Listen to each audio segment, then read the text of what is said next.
সংগ্রামী ভাইরা, আজকে বক্তৃতা দেওয়ার সময় নাই। আমি সর্বপ্রথম যারা কোটা বিরোধী আন্দোলনে শহীদ হয়েছে তাদের রুহের মাগফিরাত কামনা করি।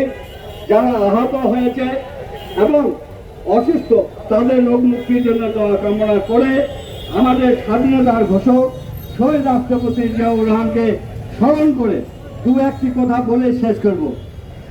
সংগ্রামী ভাইরা, ৭১ যুদ্ধ হয়েছিল। শহীদ রাষ্ট্রপতি জিয়াউর রহমানের স্বাধীনতা ঘোষণা করে যুদ্ধ হয়েছিল, হয় নাই?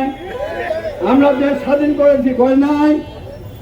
আর এইবারে ২০২৪ ছাত্র জনতার বিপ্লবে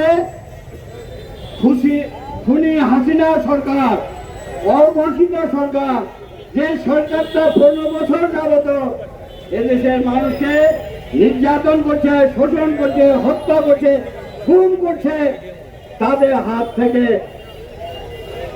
ছাত্র জনতার বিপ্লবে আমরা মুক্ত পেয়েছি। সংগ্রামী ভাইরা, আমি আপনাদেরকে বলি, বাংলাদেশ জাতীয়তাবাদী দল নিয়মতন্ত্রে বিশ্বাস করে, গণতন্ত্রে বিশ্বাস করে। ভোট আসবে, বিএনপি ক্ষমতা আসবে,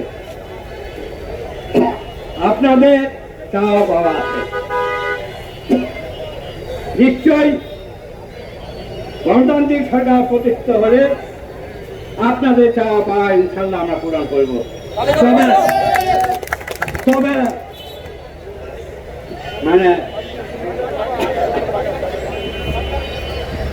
ভাঙচুর করবেন না, লোভ করবেন না। আপনার আমার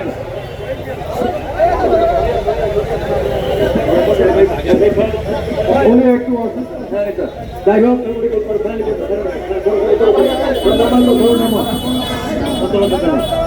ভাইরা আমার, আমাদের আমাদের প্রিয় আহ্বায়ক সাহেব একটু সুস্থ হয়ে গেছে, আপনারা দেখলেন। কাজে আমি মনে করি আমরা এখানে আমাদের সমাবেশ শেষ করব। আমাদের এই বিশেষ অবস্থান কর্মসূচি চলবে আমাদের বিকাল পর্যন্ত, এবং আপনারা যারা এখানে মিছিল অংশগ্রহণ করেছেন আমরা সামান্যতম আপনাদের তত্ত্বাবধায়কের ব্যবস্থা করেছি।